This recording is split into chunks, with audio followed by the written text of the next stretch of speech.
headshot. So pupuntahan natin yan, tingnan natin. So kanina ba natin inaabang yan eh, bali dalawa yan, may isa pa siyang kasama. So dito yung ating WD-703 airsoft revolver.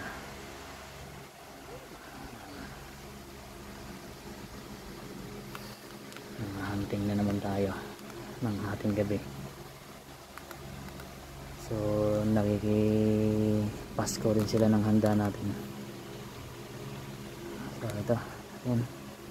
So madaling paligid na area natin para hindi tayo mapansin. So ayan, ang gamit natin. So pupuntahan natin, iwanan natin dito yung WD-703 airsoft revolver natin. Ayan, okay.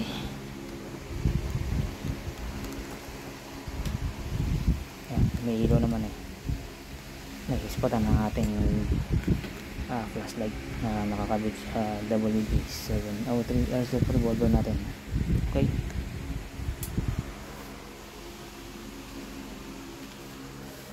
ayan, bali buto ng manok pinimpain ko.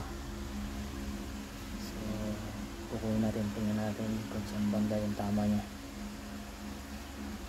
Kuha lang tayo ng plastic.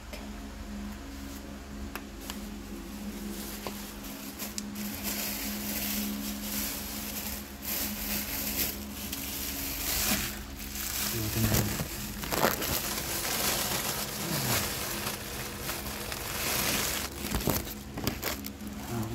Ito, may dugo na rin, pupunasan ko na lang yun.